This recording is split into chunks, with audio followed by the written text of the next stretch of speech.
right now, somewhere beneath the streets of London, under the tube lines, under the coffee shops, under the glass towers that catch the morning light. There are layers, Roman ash, medieval plague pits, Viking sword fragments, Saxon farmland, the bones of a city that has died and come back to life more times than any historian can comfortably count. Every great city has history. London has something different. London has survived almost every kind of catastrophe a city can face. Fire that destroyed most of the walled city in 4 days. Plague that killed 1 in 4 of its people. Bombs that fell on it night after night for months. Economic collapse. Political revolution. The slow death of the empire that made it the center of the world. And each time, it came back. Larger. Stranger. More itself. This is not a simple story of kings and battles, though there are plenty of both. This is the story of how a city becomes a civilization. How ordinary people, merchants and monks and migrants and rebels, build something that outlasts every catastrophe thrown at it. You are about to travel almost 2,000 years in one journey. From a muddy river crossing in Roman Britain to one of the most complex and contested cities on earth. The story starts not with a great plan or a visionary founder. It starts with an army that needed a bridge. Chapter 1. The Romans build a city from nothing, 43 AD to 410 AD. In the spring of 43 AD, 4 Roman legions landed on the southern coast of Britain under the command of Aulus Plautius, acting on orders from Emperor Claudius. Britain was not a mystery to Rome. Julius Caesar had probed its shores nearly a century earlier, in 55 and 54 BC, but Caesar had left without staying. Claudius wanted a permanent conquest, a province, a source of grain and metals, and the kind of military prestige that a new emperor needed to consolidate his position at home. The legions pushed inland. They crossed the River Medway after a significant engagement, then reached the Thames. The Thames was wide, tidal, and difficult. Finding the right crossing point was not a matter of preference. It was a matter of military survival.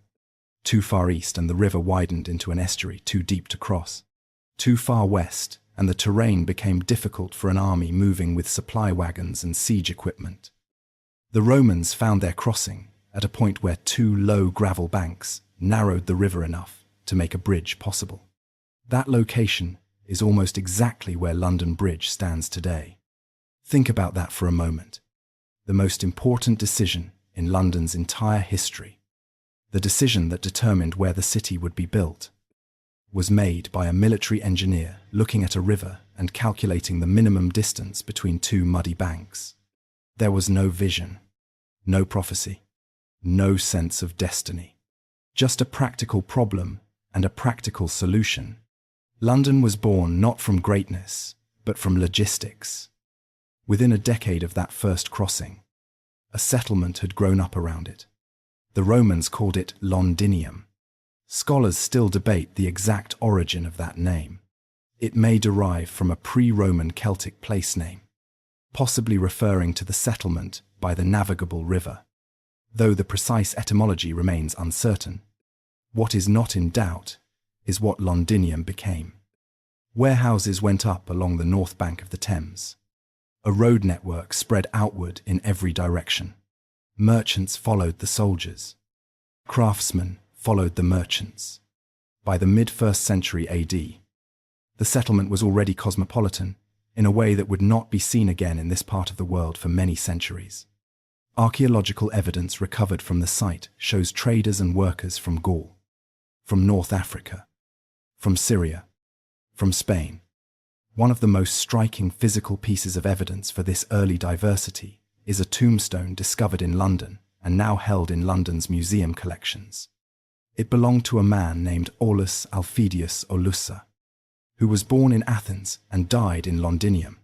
He was one of thousands whose names we will never know who came to this river crossing from every corner of the Roman world and made it their home. From its earliest Roman phase, London was already a city of arrivals. That pattern, established within a generation of the city's founding, has never fundamentally changed. Then, approximately 17 years after its founding, Londinium was erased.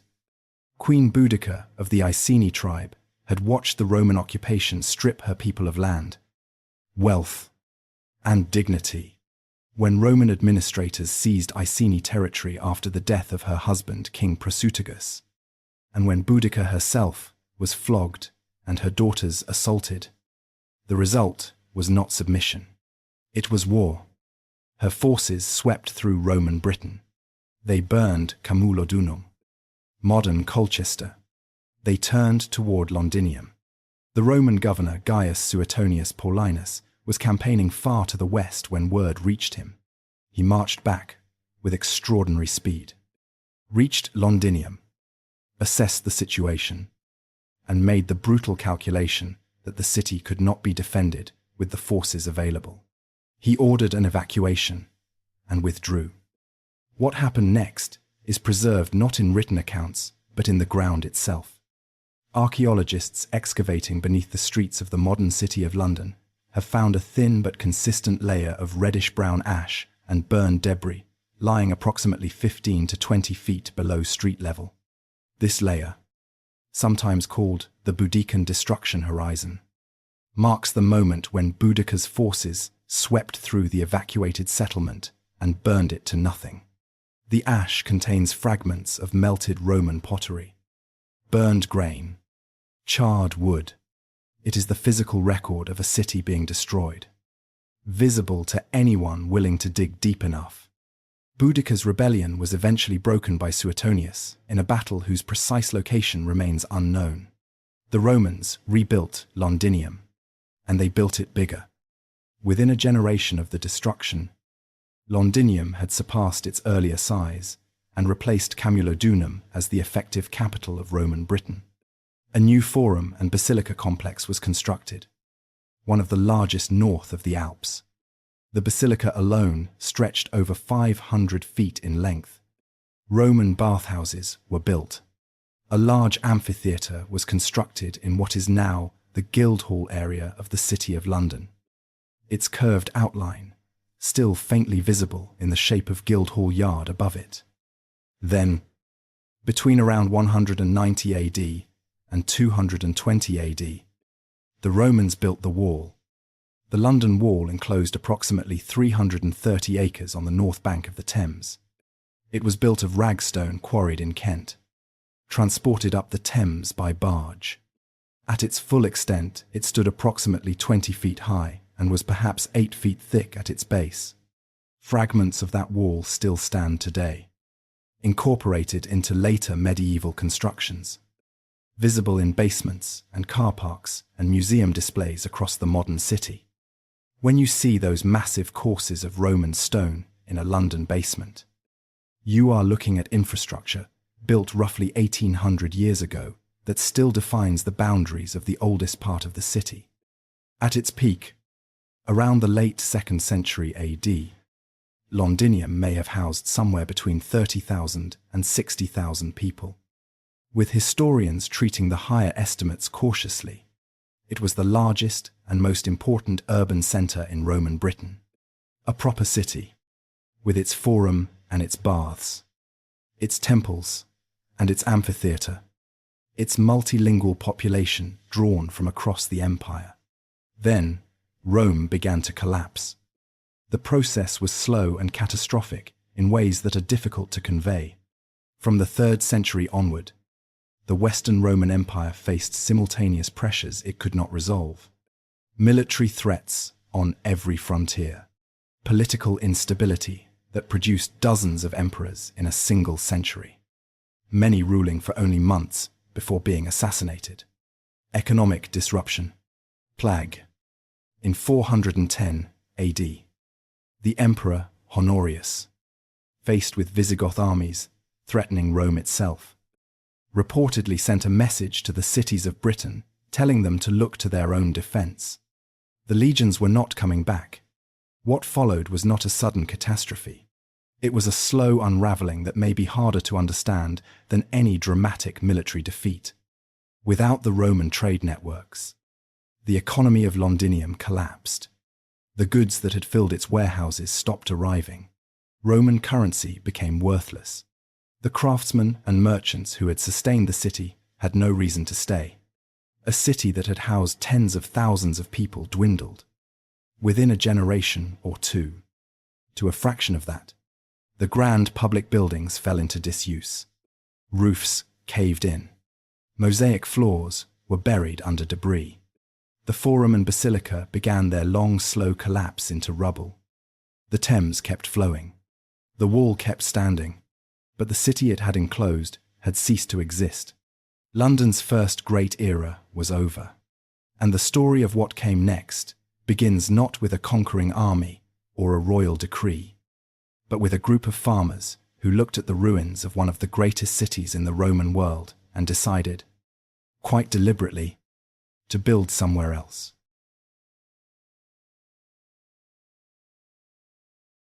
Chapter 2. The Ghost City and the Saxons, 410 AD to 886 AD. For roughly 2 centuries after the Roman withdrawal, the walled city of Londinium existed in a state that urban historians find almost without parallel in the ancient world. The infrastructure was still there. The wall still stood. The roads still ran. The river still flowed past the old wharves. But the city itself, the living organism of commerce and administration and daily human activity that had filled those streets for 3 centuries, was gone. Archaeological excavations beneath the modern city of London have found something remarkable about this period. Almost nothing. No quines. No pottery indicating settled habitation. No evidence of new construction within the walls. What the ground shows instead is a layer, sometimes called the dark earth. A thick deposit of blackish soil representing centuries of decay. Collapsed buildings slowly dissolving back into the ground. Vegetation growing through mosaic floors. Timber rotting. Plaster falling. The people who settled in Britain after the Romans left were not urban people. They came from a world of farmsteads and villages, of cleared land and river valleys, of communities measured in dozens or hundreds rather than thousands. The concept of a city, adense, commercially organized, specialized urban settlement, was largely foreign to their experience, and there is evidence, fragile but suggestive, that they found the ruins of Londinium genuinely unsettling. An old English poem known as The Ruin, written at some point in the Anglo-Saxon period and preserved in a manuscript now held at Exeter Cathedral, describes with striking emotional intensity the site of a ruined Roman city. The poem speaks of walls still standing, of the work of giants, of a place where skilled men once walked, now empty and collapsing. Scholars debate whether the poem describes Londinium specifically or another Roman site such as Bath. What matters is the emotional register. These were people who looked at what Rome had built and could not imagine how other humans had done it. So they built somewhere else. Beginning in the late 6th and early 7th centuries, a new settlement grew up approximately 1 mile west of the old Roman walls, in the area that today encompasses Covent Garden, the Strand, and the streets running toward the Thames between those landmarks. The Anglo-Saxons called it Londonwick, roughly translating as London Trading Settlement. Archaeological excavations carried out since the 1980s have revealed extensive evidence of craft production, metalworking, weaving, and commercial activity. Trade goods show connections reaching far beyond Britain. Pottery from the Rhineland, glass from France, amber from the Baltic coast, the venerable bead. The Northumbrian monk, whose ecclesiastical history of the English people was completed around 731 AD, described Londonwick as a trading centre for many nations who come to it by land and sea. This was not a small village. It was, by the standards of 8th century Britain, a genuinely thriving place. Then the Vikings arrived. The Norse raids that began striking the coasts of Britain in the late 8th century moved with a speed and ferocity that existing defences were completely unable to match. The Thames was a highway into the heart of southern Britain, and Londonwick sat directly on it. In 842 AD, according to the Anglo-Saxon Chronicle, there was great slaughter in London. 9 years later, a large Viking fleet attacked and sacked the settlement again. Now imagine being a merchant in Londonwick in the 850s. You have built a business, perhaps a workshop producing fine metalwork, or a warehouse storing imported goods from the Rhineland. You have a family. You have neighbours you have known for decades. And twice in 9 years, everything you have built has been destroyed or stolen by men who arrived without warning from the river. What do?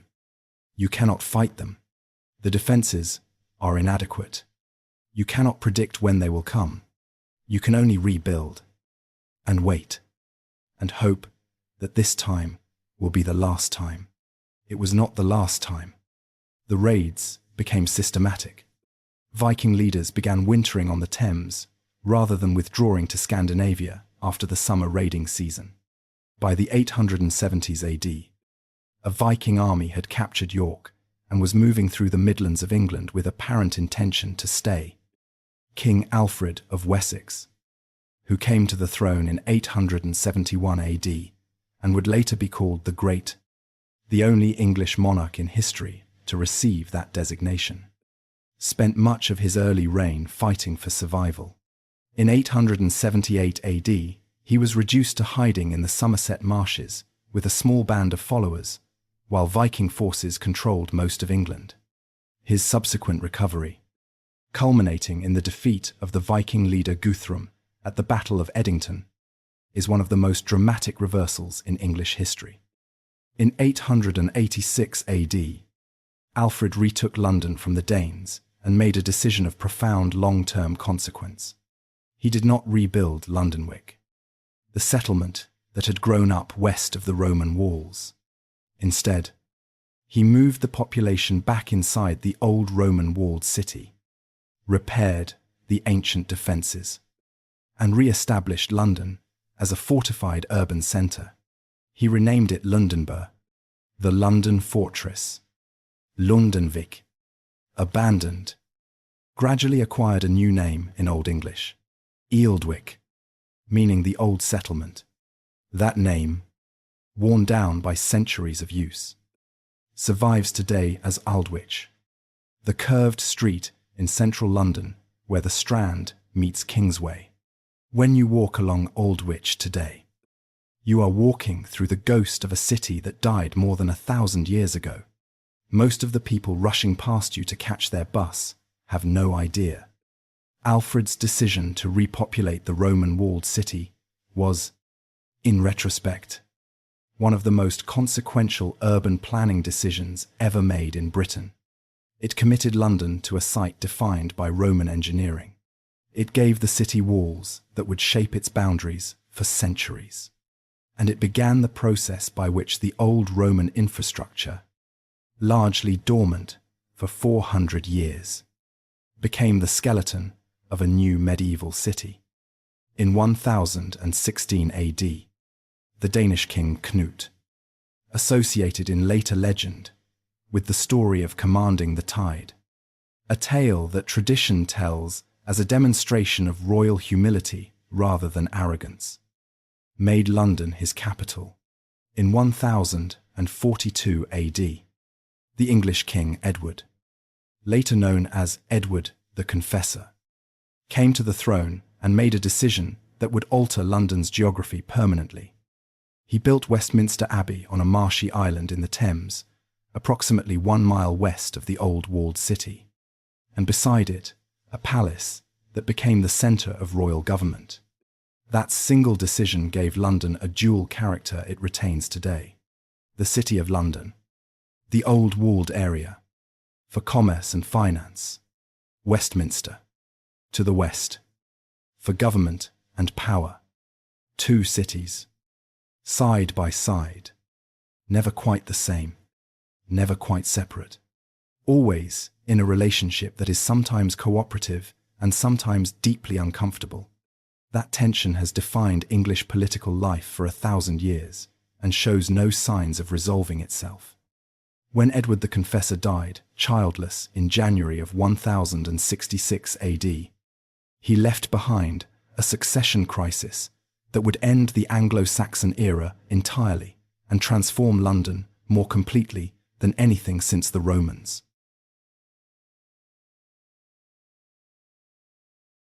Chapter 3. Conquest and Stone 1066 AD to 1200 AD. On Christmas Day of 1066 AD, in the newly completed Westminster Abbey, a Norman duke was crowned King of England. The ceremony almost collapsed before it began. When the congregation inside the abbey shouted their acclamation in the traditional manner, the Norman soldiers standing guard outside, hearing the sudden noise, assumed that something had gone wrong inside. They began setting fire to nearby buildings. The coronation of William I, who would become known to history as William the Conqueror, started with an accidental arson.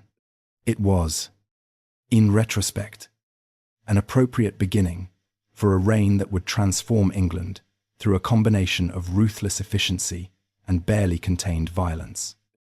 The events that brought William to Westminster had unfolded with terrifying speed. Edward the Confessor had died in early January. Harold Godwinson, the most powerful English nobleman, was crowned king within days. William of Normandy, claiming that Edward had promised him the throne, prepared an invasion force across the Channel. Harold first had to march his army north to defeat a Norwegian invasion at the Battle of Stamford Bridge on the 25th of September. It was a complete English victory. Then, before his exhausted troops had properly rested, news arrived that William had landed on the south coast. Harold marched south again. The two armies met near Hastings on the 14th of October. By nightfall, Harold was dead, though the precise circumstances of his death, including the famous arrow through the eye, are described differently in different sources, and historians treat the specific details with caution. The English army had broken. William had won England. He came to London expecting resistance. Instead of marching directly into the city, he circled it, burning and devastating the surrounding countryside in a deliberate strategy of intimidation. The message was unmistakable. Submit, or watch everything around you burn. London submitted. But William did not trust his new subjects. His response was to build, not one fortress to control the city, but three. The most important was begun almost immediately. Constructed on the southeastern corner of the old Roman wall, where it met the Thames, in a position that allowed it to dominate both the river approach to the city and the city itself. This was the beginning of the Tower of London. The central keep, known as the White Tower, was largely complete by around 1100 AD. It stood approximately 90 feet high, with walls up to 15 feet thick in places. Built of pale can stone, imported from Normandy, visibly foreign in a landscape of local materials. You could see it from almost anywhere in medieval London. You could not ignore it. Here is the detail that changes how you understand the Tower of London entirely. William did not build his fortress on the edge of the city, facing outward toward potential enemies approaching from outside. He built it inside the city, positioned to face inward toward the population he had just conquered. The Tower of London was not primarily designed to keep enemies out. It was designed to remind Londoners, every single morning when they looked toward the river, who was in charge. That is a different kind of architecture. That is architecture as psychological control. And it worked. For centuries, the tower functioned simultaneously as a palace, a prison, a treasury, and a warning. The warning was always the most important function. The Normans brought with them not just stone castles, but an entirely different approach to the organization of society. The feudal system they imposed on England was more rigidly hierarchical than what had existed before. Land was held from the king in exchange for military service. Those who held land from the king granted portions of it to their own followers in exchange for further service. Obligation ran upward. Protection, in theory, ran downward. But London was not easy to control through feudal means. The city's wealth and commercial importance gave its leading citizens leverage that purely agricultural communities did not possess. The king needed London's trade, London's taxes, London's harbour. That need was, over time, a form of power that no amount of stone towers could entirely neutralize. Medieval London, in the century after the Conquest, was crowded, chaotic, deeply stratified, and increasingly rich. The economic life of the city was organized around the guilds, associations of craftsmen and merchants that controlled access to trades, set quality standards, and protected their members from outside competition. The goldsmiths, the fishmongers, the drapers, the mercers, the grocers. These were not simply trade associations. They were, in many respects, the governing institutions of the commercial city, wealthy enough and organized enough to negotiate with kings on something approaching equal terms. London Bridge, rebuilt in stone between 1176 and 1209 AD, a project that took 33 years, became one of the wonders of medieval Europe. But it was not simply a bridge. Houses and shops lined both sides of its full length, their upper floors projecting out over the water. A chapel dedicated to Thomas Becket stood partway along it. At the southern end, the heads of traitors were displayed on spikes as a warning to those entering the city. For over 600 years, this would be the only bridge across the Thames in London. Everything and everyone entering from the south had to pass over it. Every merchant, every pilgrim, every ambassador, every criminal, all of them funneled through the same stone crossing, past the same severed heads, into the same crowded city. In 1215 AD, when the English barons forced King John to sign Magna Carta at Runnymede, the support of London was a crucial factor. The city had backed the barons, and in return, the charter included specific provisions protecting London's traditional rights and liberties. London had demonstrated something that would be demonstrated again and again across the following centuries. In the long contest between royal power and other forms of authority, the wealth and strategic importance of the city gave it a voice that could not simply be silenced. By 1200 AD, London was unambiguously the most important city in England. Its population, its wealth, its legal status, and its strategic position on the Thames made it the inevitable centre of national life. What it had not yet experienced was catastrophe on a scale that would test whether all of that accumulated importance could survive the worst that nature could produce. That test was coming, and it would arrive not from an army or a political crisis, but from a ship docking at the Thames with a cargo it did not know it was carrying.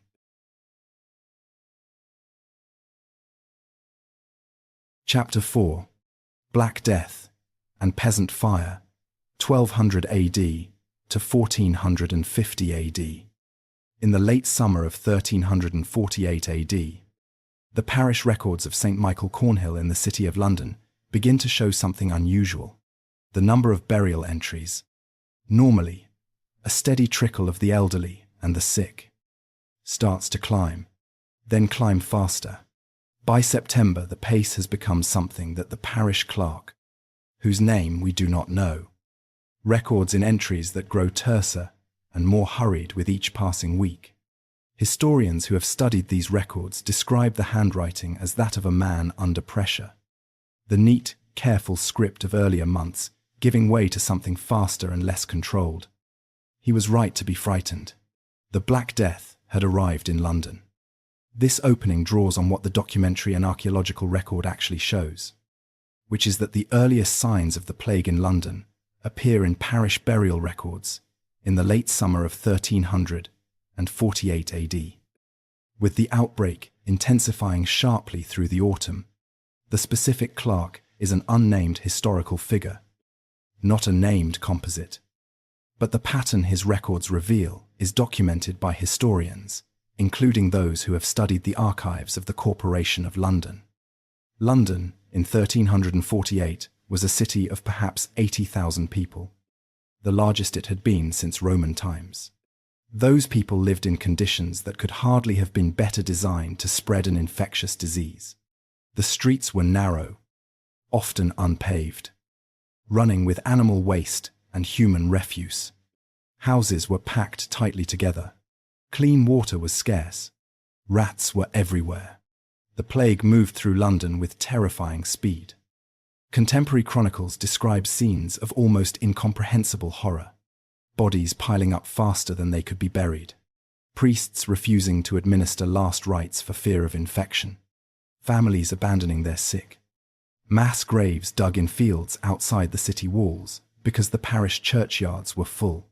One such burial ground was established in what is now the Charterhouse area north of the city, where archaeological excavations have confirmed hundreds of bodies buried in the hurried, layered manner of a mass mortality event. The death toll is impossible to determine with precision. Contemporary estimates, which modern historians treat with appropriate caution, suggested that perhaps half the city's population died. More conservative modern assessments suggest a death rate of somewhere between 30 and 45% across England as a whole, with urban areas likely suffering higher rates. In a city of 80,000 people, even the conservative estimates imply deaths in the tens of thousands within months. The physical evidence is in the ground beneath London's streets. The disrupted archaeological layers, the sudden abandonment of properties, the absence of the material goods that indicate normal commercial activity, all of it confirming that something catastrophic happened to this city in those 2 years. Then the plague receded, and London began, slowly and painfully, to recover. But here is the part of the Black Death story that is almost never told in full. The plague did not simply kill people, it destroyed the arithmetic of power. The feudal system depended on an abundant supply of agricultural labor. Landlords held power in part because there were always more people wanting work than there was work available. The Black Death destroyed that equation entirely. In a landscape where a third of the population had died, surviving laborers could make demands that would have been unthinkable before. They could move to where wages were higher. They could refuse conditions that seemed intolerable. The people who had survived the worst epidemic in recorded history had, through the simple fact of their survival, acquired something they had never possessed before: bargaining power. The ruling classes responded with legislation designed to hold the old order in place. The Statute of Labourers, passed in 1351 AD, attempted to freeze wages at pre-plague levels and compel labourers to work for any employer who demanded their services. It was widely evaded, but the attempt to use law to undo the economic consequences of the plague created resentments that built over the following decades into something explosive. That explosion came in 1381 AD. A man named Wat Tyler walked at the head of a column of rebels that had marched from Kent to London in June of that year. He was not a peasant in any simple sense. Contemporary accounts suggest he was a skilled tradesman, possibly a tiler or roofer, which gave him both literacy and organizational capacity. He had grievances that were specific. The poll tax that demanded the same flat payment from a pauper as from a wealthy merchant, and grievances that were broader, a sense that the entire system of English society had been organized to benefit those at the top, at the expense of everyone else. What happened next shocked the ruling classes of England to their foundations. The rebels entered London, not by storming the walls, by walking through the gates, apparently with the cooperation or passive acquiescence of at least some Londoners. Once inside, they moved with purpose. They attacked the Savoy Palace, the London residence of John of Gaunt, the king's uncle and one of the most powerful men in England. They burned it. They broke open the Tower of London and executed the Archbishop of Canterbury and the Lord Treasurer. The 14-year-old King Richard II rode out to meet them at Smithfield, in a confrontation that must rank among the most extraordinary moments in English political history. A teenage king faced an army of angry commoners and made them promises. He promised to abolish serfdom. He promised to grant freedoms. He promised to address their grievances. Then Wat Tyler was killed in the confrontation, apparently by the Lord Mayor of London, William Woolworth. The rebels, momentarily leaderless, hesitated. Richard rode toward them. According to contemporary accounts, he told them that he would be their leader now. The promises were quickly repudiated. The leaders of the revolt were hunted down and executed. The poll tax was withdrawn, but the fundamental social structures remained largely intact. But something had changed that could not be unchanged. The common people of London and England had demonstrated that they could organize, that they could march on the capital, that they could make kings make promises. The peasants' revolt terrified the ruling class, precisely because it revealed how fragile the structures of deference and control actually were. And the knowledge of that fragility, once gained, could not be erased from either side. By 1450 AD, London had recovered to perhaps 50,000 people. New institutions were growing. The Inns of Court, developing the common law tradition that would eventually spread across much of the world.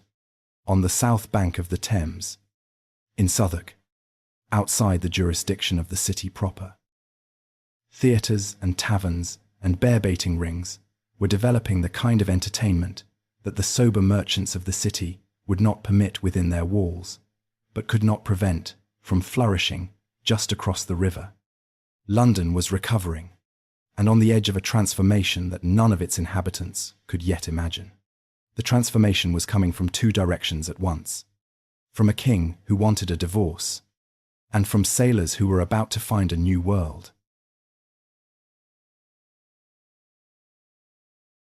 Chapter 5: Reformation, Renaissance, and Empire's First Seeds, 1450 AD to 1650 AD. In 1500 AD, London had a population of roughly 50,000 people. By 1600 AD, that number had reached 200,000. By 1650 AD, it was approaching 400,000. London had become one of the largest cities in Europe. That explosion did not happen because of a single cause. It happened because several forces converged simultaneously, each amplifying the others, in a way that no one planned and no one fully understood while it was occurring. The first of those forces had a name that history remembers well, though his role in London's growth was almost entirely unintentional. Henry VIII became King of England in 1509 AD. He was 18 years old, physically imposing, intellectually gifted, and possessed of an appetite for experience in every form that would define and eventually distort his entire reign. His desire to end his first marriage to Catherine of Aragon, who had failed to produce a male heir, set in motion consequences that extended far beyond the question of who would be queen. The Pope refused to annul the marriage. Henry responded by removing the English Church from papal authority entirely, declaring himself supreme head of the Church of England in 1534 AD. The consequences for London were physical and immediate. The monasteries, friaries, and convents that the medieval church had established across London owned enormous amounts of property, accumulated over centuries of endowment and donation. When Henry dissolved the monasteries between 1536 and 1540 AD, all of that property passed to the crown, and much of it was quickly sold off to the nobility and the wealthy merchant class. In London alone, the dissolution released vast areas of prime urban land onto the market. The great monastic houses, Black Friars, White Friars, the Grey Friars, the Austin Friars, the Charterhouse. When they were dissolved, their sites became available for new development. Aristocrats and wealthy merchants bought the land and built on it. Whole new neighborhoods emerged where monastery gardens had once stood. Henry did not intend to urbanize London. He intended to divorce his wife and consolidate his power. But the mechanism he chose to achieve those goals was the single most important catalyst for London's physical expansion in the 16th century. This is how cities actually change, not through grand plans, but through the unintended consequences of decisions made for entirely different reasons. The second force driving London's growth was trade, and at the center of it was one of the most consequential commercial decisions ever made in the city's history. On the 31st of December, 1600 AD, a group of London merchants received a royal charter from Queen Elizabeth I to trade with the East Indies. The East India Company, as it came to be known, would become one of the most consequential commercial institutions in human history. At its founding, it was simply a trading venture. Investors pooling their capital to send ships to Asia and bring back spices, textile, and luxury goods. What it would eventually become, an entity wielding military and governmental power over vast territories and hundreds of millions of people, was not visible in 1600 AD, but the seed was planted on the last day of the 16th century in a London counting house by merchants who thought they were organizing a trading expedition and were actually changing the world. The third force was culture, and at its center was a man from Stratford-upon-Avon who had come to London in his 20s and changed the English language permanently. William Shakespeare had been writing plays for the London stage since the early 1590s. The Globe Theatre, built on the south bank of the Thames in 1599 AD, is itself a remarkable story before a single play was performed in it. The timbers used to build it were salvaged from an earlier playhouse called the Theatre in Shoreditch, which had been dismantled by Shakespeare's company after a dispute with the landowner. Those same physical timbers, carried across the Thames in the winter of 1598 to 99 AD, became the bones of one of the most famous buildings in the history of culture. London has always had a talent for taking old things and making them new. The plays performed in that building included Hamlet, Othello, King Lear, and Macbeth. The audiences who watched the first performances were a genuine cross-section of London society. Contemporary evidence suggests they included apprentices and merchants and lawyers and labourers, standing in the open yard around the stage or sitting in the covered galleries. Shakespeare had to hold their attention or lose their money. His genius was inseparable from that commercial pressure. Consider what that means. The greatest works in the English language were written not for a university or a royal court, but for paying customers standing in a wooden theatre on the south bank of a river. Excellence and commerce were not opposites. They were, in this case, the same thing. The London that Shakespeare wrote for and about was a city of extraordinary energy and profound inequality. The merchants who had grown wealthy on trade with the East lived in houses of a comfort unknown to previous generations.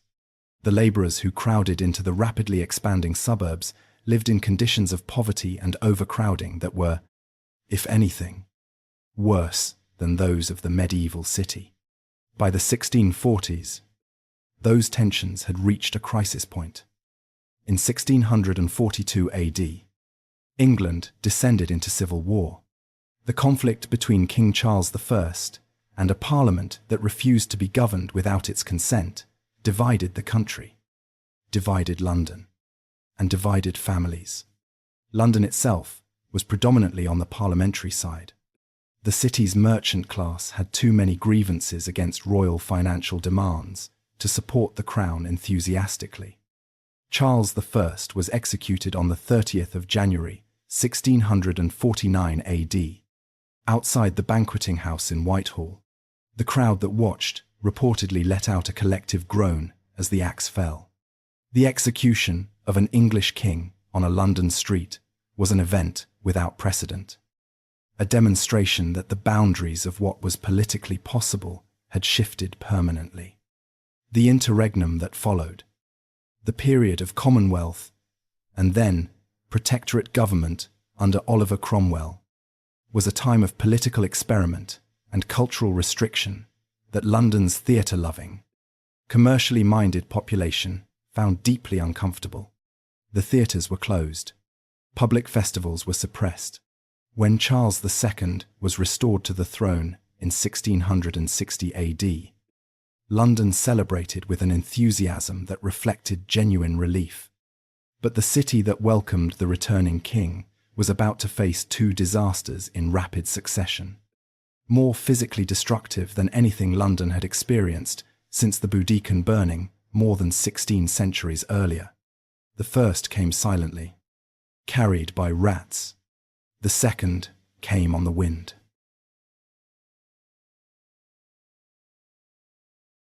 Chapter 6.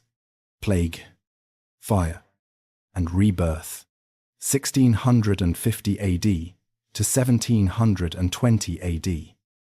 In the spring of 1665 AD, the weekly bills of mortality, the official tallies of deaths by parish that the City of London had been publishing since the early 17th century, began to show a pattern that anyone who had studied them carefully would have recognized with dread. The numbers coming out of St. Giles in the Fields, a crowded suburb northwest of the city walls, were climbing, not by a little, by a lot, and the cause of death listed in the registers had a familiar name. The plague had returned. Samuel Pepys, the naval administrator whose diary is one of the most valuable primary sources for 17th century London life, recorded what he saw with the precision of a man who needed to understand the world around him, even when that world was terrifying. His diary entry for the 7th of June, 1665 records, in his own words, "This day I did in Drury Lane see 2 or 3 houses marked with a red cross upon the doors, and Lord, have mercy upon us, writ there, which was a sad sight to me, being the first of that kind that to my remembrance I ever saw." That sentence, written by Pepys himself in his actual diary, now preserved at Magdalene College in Cambridge, is worth reading slowly. It is a man registering, in real time, the beginning of a catastrophe. He had read about plague in the historical records he studied. Now he was looking at the red crosses on actual doors, and he was noting his own reaction with a careful honesty that makes his diary one of the greatest documents in the English language. Pepys stayed in London through the summer while the court fled to Oxford, while Parliament moved, while the wealthy took their households to country estates. He stayed because his work at the Navy Office required it, and because he was, by temperament, a man who needed to see things for himself. His diary across those months records the plague advancing street by street, parish by parish, with the bills of mortality climbing to nearly 8,000 official deaths in a single week at the peak in late August, with the actual toll almost certainly higher, since many deaths went unrecorded. He describes walking through streets where the red crosses multiplied week by week. He describes the sound of the death carts moving through neighborhoods at night. He describes meeting a neighbor whose entire household was dead. He describes the city emptying around him, the normally crowded streets growing quieter week by week. And then, in the same entry, he describes going to a tavern, meeting a friend, discussing business, not because he was heartless, because what else was there to do?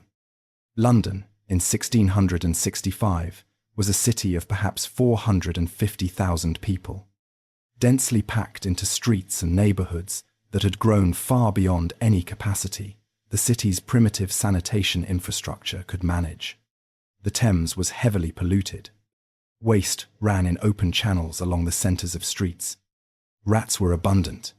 The conditions that had made the Black Death so devastating 3 centuries earlier had not fundamentally improved. In some respects, given the sheer density of the population, they were worse.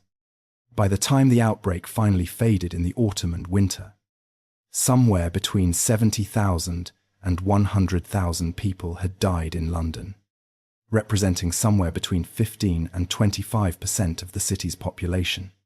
The precise figures are uncertain, but the scale of the catastrophe is not. The wealthy began returning. The king returned.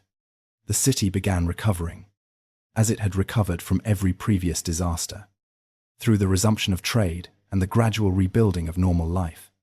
Then, in the early hours of the 2nd of September, 1666 AD, a fire started in a bakery on Pudding Lane, a narrow street near the northern end of London Bridge. Thomas Fariner, the king's baker, had apparently failed to properly extinguish his ovens before retiring for the night.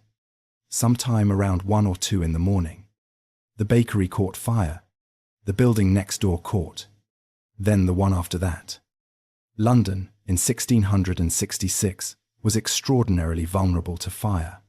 The city within the walls was built almost entirely of timber, with upper stories projecting out over narrow streets so that the buildings on opposite sides of an alley were sometimes only a few feet apart at roof level. Roofs were thatched. Every building contained open fires for cooking and heating.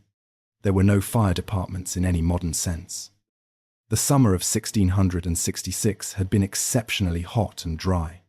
A strong east wind was blowing. Within hours, the fire had spread from Pudding Lane toward the Thames waterfront, where warehouses packed with oil, tallow, coal, timber, and rope provided fuel that drove the flames higher and hotter. The wooden wharves caught. The fire jumped from building to building with a speed that outran any organized attempt to fight it. The Lord Mayor of London, Sir Thomas Bloodworth, was woken in the early hours and taken to see the fire. His reported response, that a woman could extinguish it without difficulty, has become one of the most famous misjudgments in London's history. By dawn, it was clear that whatever was happening on Pudding Lane was catastrophically beyond the capacity of buckets and hand pumps. Pepys, characteristically, went to see it. His diary for that day describes climbing to a high point to watch the fire spread, seeing the sky lit up, watching people throw their possessions into the Thames to save them from the flames. He describes a woman he saw who, in her distress, was carrying a parrot in its cage while everything around her burned. That detail, the parrot in the cage, is the kind of specific human observation that makes Pepys irreplaceable as a historical witness. History is not just the arc of events. It is also the woman with the parrot. The fire burned for 4 days. When it finally burned out, approximately 13,000 houses had been destroyed. 87 churches had burned, including the medieval St. Paul's Cathedral, whose lead roof had melted and run in streams down Ludgate Hill, an area of approximately 373 acres within the city walls, representing the large majority of the medieval city, had been reduced to ash and rubble. Perhaps 100,000 people were homeless. Into this moment of catastrophe stepped a man with a vision. Christopher Wren was 34 years old in 1666. Already a distinguished scientist and mathematician who had turned his extraordinary intellect toward architecture. Within days of the fire ending, he had produced a plan for rebuilding London entirely. Wide, straight boulevards on a geometric grid, piazzas and open spaces, classical public buildings, a rational, beautiful city rising from the ashes of the medieval one. It was an extraordinary vision, and it was almost completely rejected. The reasons were practical and deeply English. Thousands of individual landowners held title to specific plots of ground. Buying them all out was impossible. Overriding their rights was politically unacceptable in the post-Civil War climate. The urgency of housing over 100,000 displaced people meant that waiting years for a grand plan to be implemented was not an option. So London was rebuilt, largely on its medieval street plan, but rebuilt differently. The Rebuilding Act of 1667 AD required that new construction use brick and stone rather than timber and thatch. The streets were familiar. The materials were new. This is why London has the street pattern it has today. The seemingly irrational maze of lanes and courts and alleys in the City of London is not simply a medieval survival. It is a 17th century reconstruction of a medieval pattern, preserved because the accumulated weight of private property rights proved stronger than any reforming vision.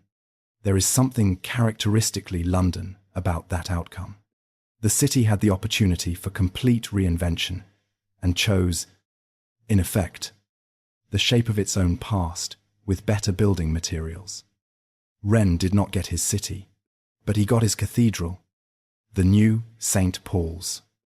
Designed by Wren and built between 1675 and 1710 AD, is one of the great buildings of the Western world. Its dome rises to approximately 365 feet. For most of the following 3 centuries, it was the dominant feature of the London skyline. It would survive the bombs of the Second World War, when almost everything around it was destroyed, becoming in that moment a symbol that Wren could not have anticipated, but would surely have understood. London was rebuilt with remarkable speed. Within a decade, most of the destroyed area had been reconstructed. By 1675, the city was functioning again. Its docks busy, its markets operating, its population recovering. But something had shifted in the city's self-understanding. London had now survived the Boudiccan burning, the Viking raids, the Black Death, the Peasants' Revolt, the Civil War, the Plague, and the fire. Each time it had come back, the city was developing, through sheer accumulated experience of survival, something that would later become one of its defining characteristics, a deep-rooted assumption, perhaps irrational but historically grounded, that whatever happened, London would endure. That assumption would be tested again, on scales that the people rebuilding the city in the 1670s could not have imagined. But first, from the coffee houses springing up across the rebuilt streets, ideas were beginning to circulate that would change not just London, but the entire world.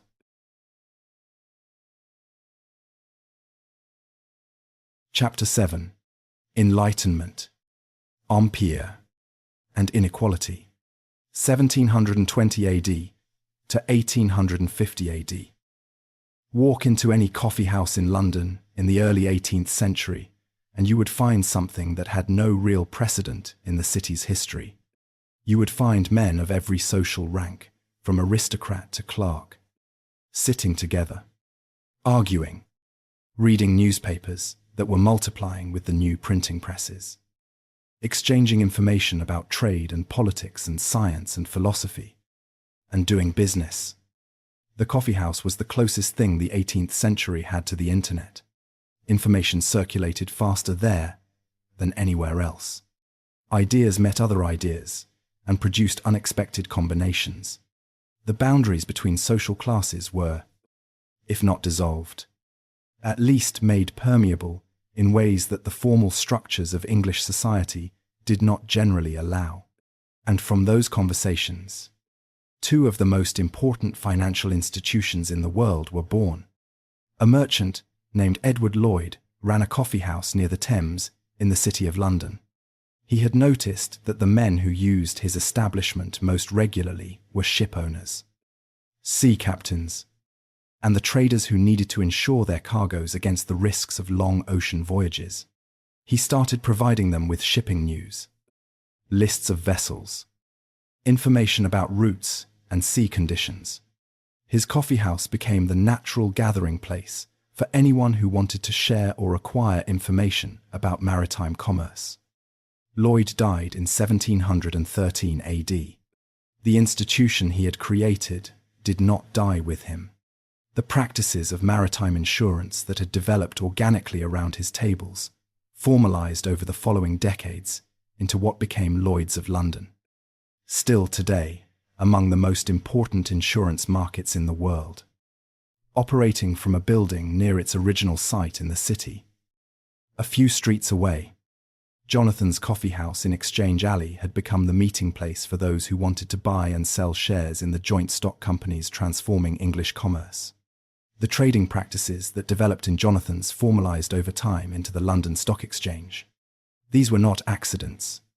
They were what happens when you put ambitious, commercially minded people in the same room repeatedly and let them talk. The Bank of England had been established in 1694 AD, originally as a mechanism for lending money to the government to finance wars against France. Its founding represented a financial innovation of enormous long-term consequence.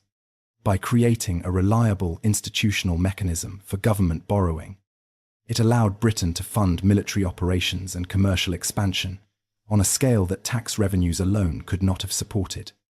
These three institutions, the Bank of England, Lloyd's, and the London Stock Exchange, all emerging from the coffee house culture of late 17th and early 18th century London, gave the city a financial infrastructure that was, by the mid-18th century, among the most sophisticated in the world. And capital was flowing into London from an empire that was expanding with a speed that would have astonished the merchants who had founded the East India Company less than a century earlier. The 7 Years' War of 1756 to 1763 AD fought simultaneously in Europe, North America, the Caribbean, West Africa, and South Asia, ended with Britain in possession of Canada, much of India, and various Caribbean islands. The East India Company, now governing substantial territories in Bengal and extending its reach across the Indian subcontinent, was among the largest commercial enterprises in human history. Its headquarters in Leadenhall Street in the City of London was the administrative centre of an operation that effectively governed hundreds of millions of people. But here is the part of London's imperial prosperity that the city spent 2 centuries not discussing with sufficient honesty. The Caribbean colonies were producing sugar on plantations worked by enslaved Africans.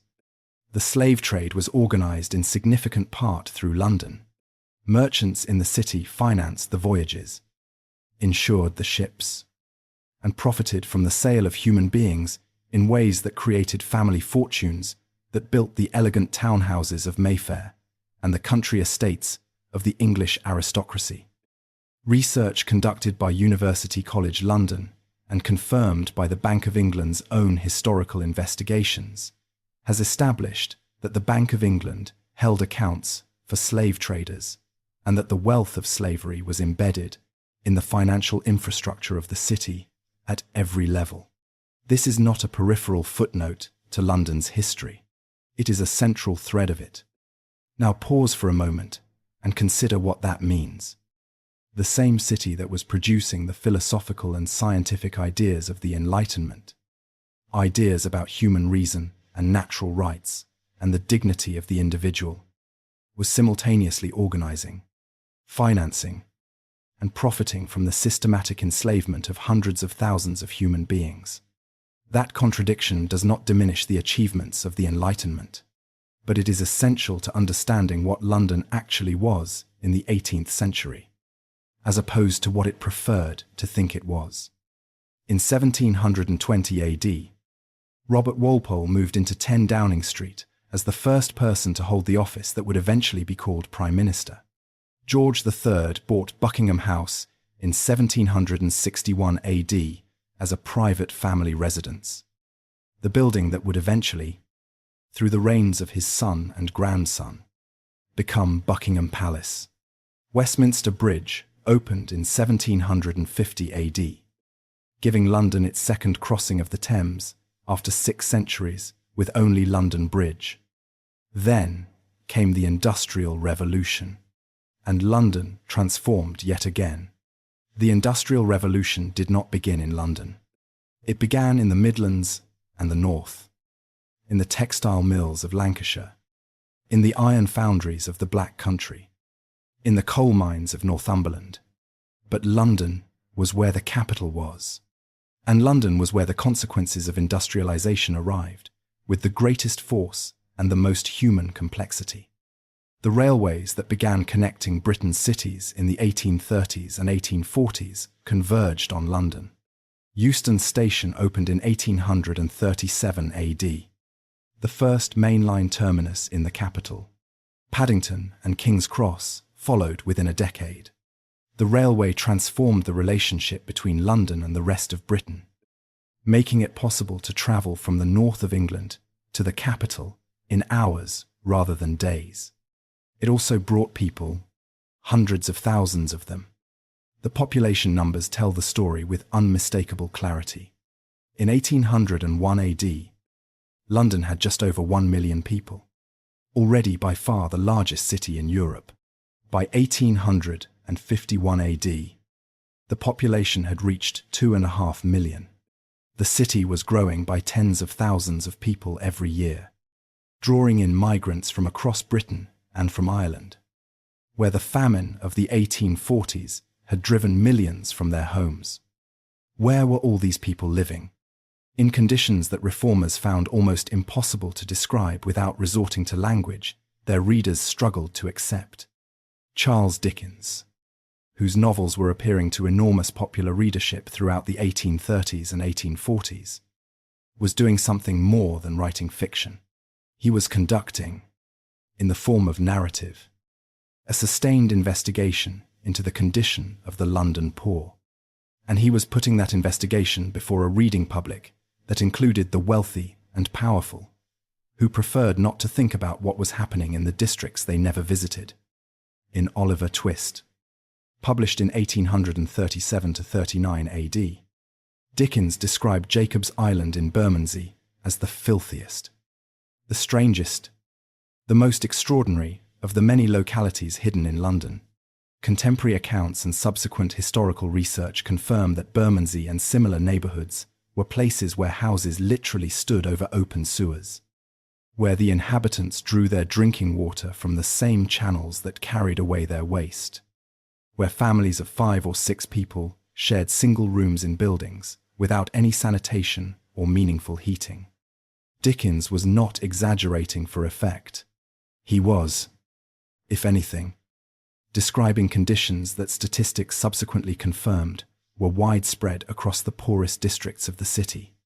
The contrast was stark and, by any measure, extraordinary. In Mayfair and Belgravia, the wealthy were living in townhouses of extraordinary comfort, attended by servants, dining on imported food, 1.5 miles to the east. In Bethnal Green or Whitechapel, life expectancy in the 1840s was, in some neighbourhoods, below 30 years. The cholera epidemics that struck London in 1832 and 1848 AD killed tens of thousands and made the inadequacy of the city's water and sanitation infrastructure impossible to ignore. Then, In 1854 AD, a physician named John Snow made the connection that the dominant medical theory had obscured. Investigating a cholera outbreak in the Soho neighborhood, Snow mapped the cases and traced them to a single water pump on Broad Street. By demonstrating that the victims all shared a contaminated water source rather than a proximity to bad smells, he provided the evidential foundation for the understanding of waterborne disease transmission that would eventually make modern urban water systems possible. Snow's discovery did not immediately transform London's infrastructure. That would require something far more visceral. It would require a smell so overwhelming that Parliament itself could not function. That smell was coming.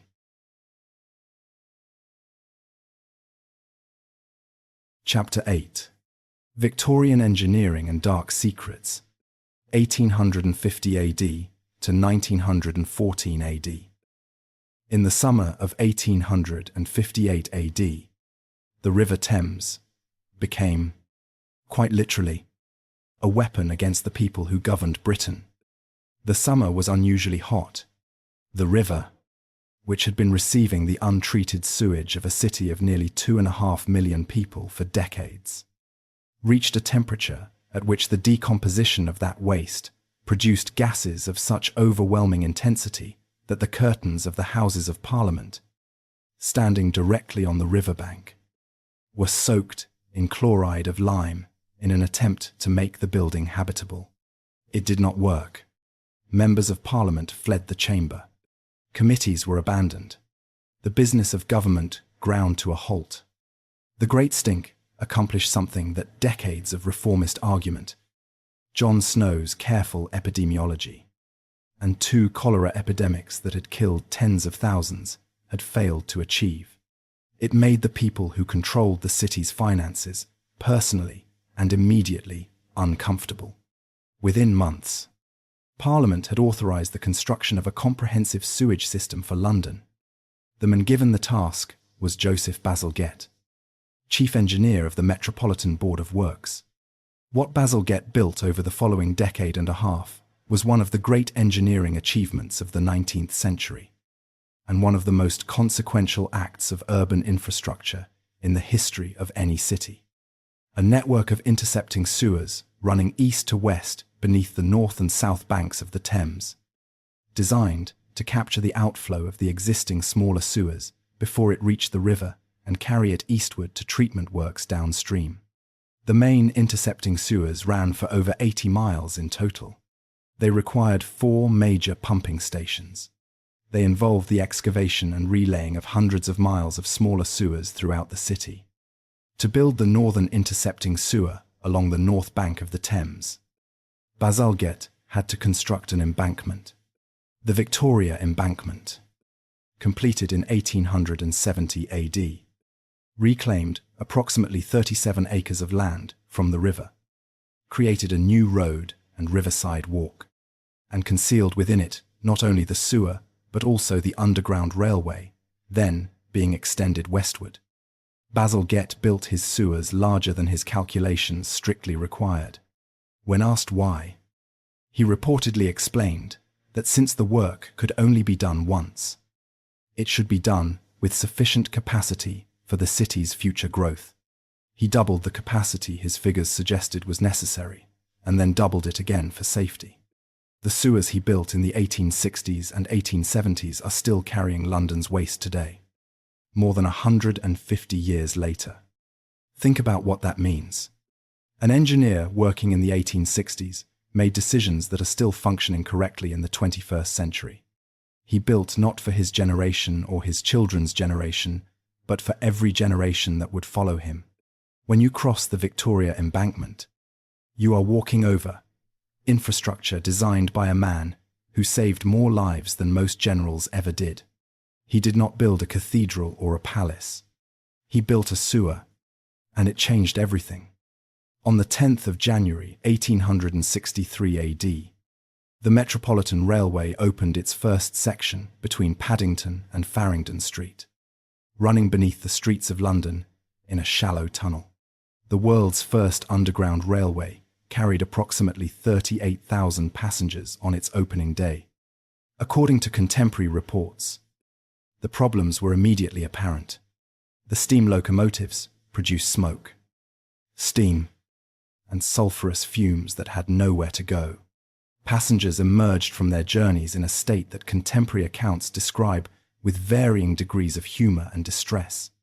The railway company, in what may be the most audacious piece of Victorian marketing on record, promoted the atmosphere inside the carriages as beneficial to respiratory health.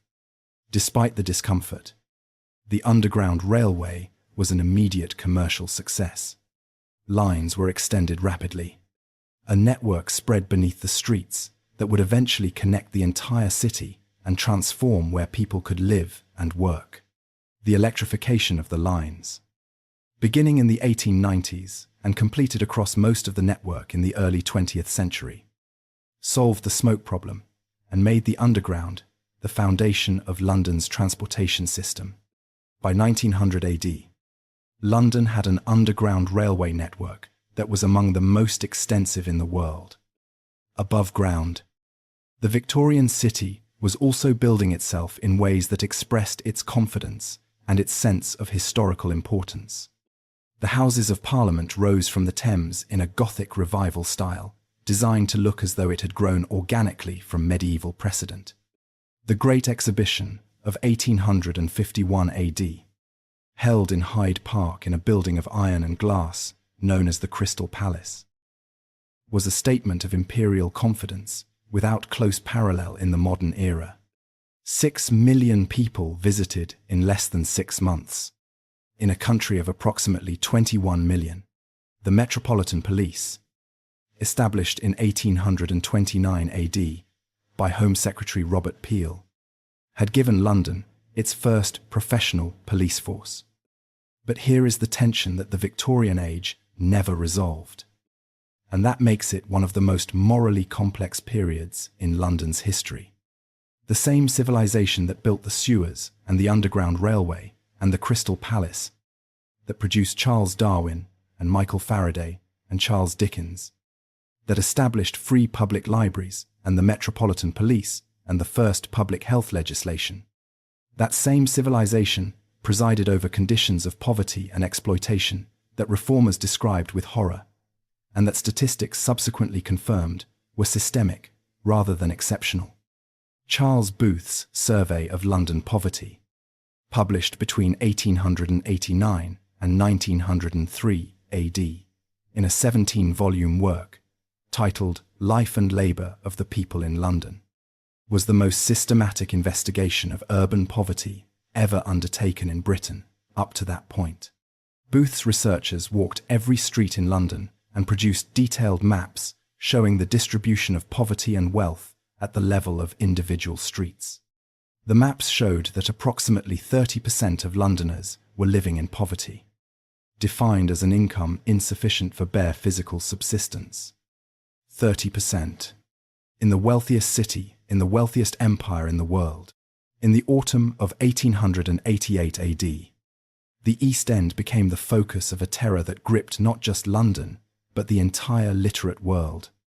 Between August and November of that year, at least 5 women living in the poverty-stricken streets around Whitechapel and Spitalfields were murdered with a brutality that shocked even a Victorian public accustomed to reports of urban violence. Their names were Mary Ann Nichols, Annie Chapman, Elizabeth Stride, Catherine Eddowes, and Mary Jane Kelly. All of them were living at the extreme margins of London society, dependent on casual work and, in some cases, prostitution to afford the few pence needed for a night's shelter in a common lodging house. Their names deserve to be said clearly and remembered. They are too often lost in the sensation surrounding their killer, who was never identified, and who has been given a nickname that turned him into a kind of Gothic celebrity, while his victims became footnotes to their own deaths. Mary Ann Nichols was 43 years old. She had been married, had 5 children, and had ended up on the streets of Whitechapel through a combination of circumstances that were, in their broad outline, shared by thousands of women in the same district. Her life was shaped by the same forces of poverty, displacement, and social abandonment that Charles Dickens had been documenting for decades. The sensation surrounding her death briefly made that life visible to a reading public that preferred not to think about what was happening in the districts they avoided. The killer was never identified. The case remains officially unsolved. Tower Bridge, completed in 1894 AD, combined a bascule design that could be raised to allow tall ships through, with a Gothic revival style that echoed the Tower of London standing immediately beside it. It became almost instantly one of the defining images of London, and it remains so today. By 1900 AD, London had a population of approximately 6.5 million people, making it the largest city in the world. The Victorian achievement was real, extraordinary, and visible in the physical fabric of the city in ways still evident today. The Victorian failure was equally real, equally extensive, and equally visible to anyone who studied the right maps or walked the right streets. That tension between what the Victorian city built and what it failed to build for everyone who lived in it is not a historical curiosity. It is the question that London, and every city that has tried to be great, has never fully answered. In the summer of 1914 AD, a Bosnian Serb, nationalist, shot the Archduke Franz Ferdinand of Austria in Sarajevo. Within 6 weeks, most of Europe was at war. The boys who marched through London's streets to the recruiting offices that summer had no way of knowing what was waiting for them in France and Belgium and Gallipoli. Neither, in the most important sense, did London.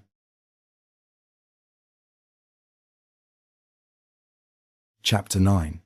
War, Blitz, and Broken Empire, 1914 AD to 1960 AD. On the 4th of August 1914 AD, Britain declared war on Germany. In London, crowds gathered outside Buckingham Palace and cheered. Among them, according to accounts that have come down through family histories and local records from across London, were young men from every neighbourhood and every social class. From Mayfair and from Whitechapel, from Kensington and from Bermondsey. Many of them had never been outside London. Most had no way to imagine what modern industrial warfare actually looked like. They had been told it would be over by Christmas. It was not over by Christmas. It was not over for 4 years and 3 months. The First World War killed approximately 745,000 British military personnel, a figure referring to those who died, rather than total casualties, including the wounded and missing, who numbered far more. London itself was not heavily bombed during the war, though German Zeppelin airships and later Gotha bomber aircraft attacked the city on several occasions, killing several hundred civilians in total. The idea that a major city's civilian population could be targeted from the air was new, and deeply unsettling in ways that would prove prophetic. The war ended on the 11th of November, 1918 AD. London celebrated with a relief so intense that it expressed itself as something close to collective euphoria.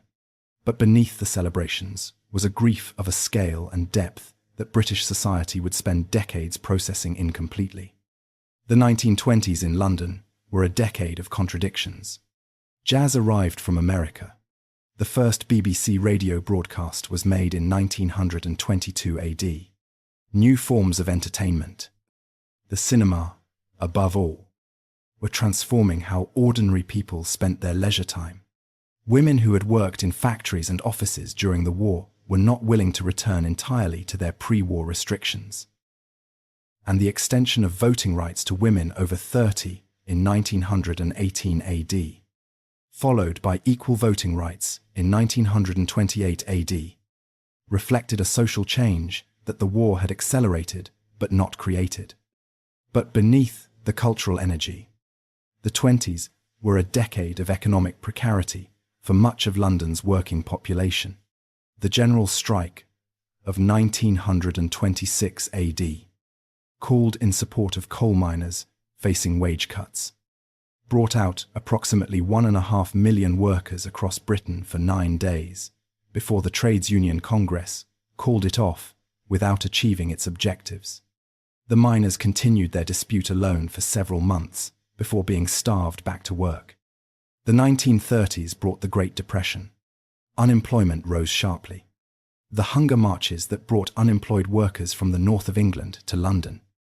Most famously, the Jarrow March of 1936 AD, expressed a desperation that the national government was slow to address.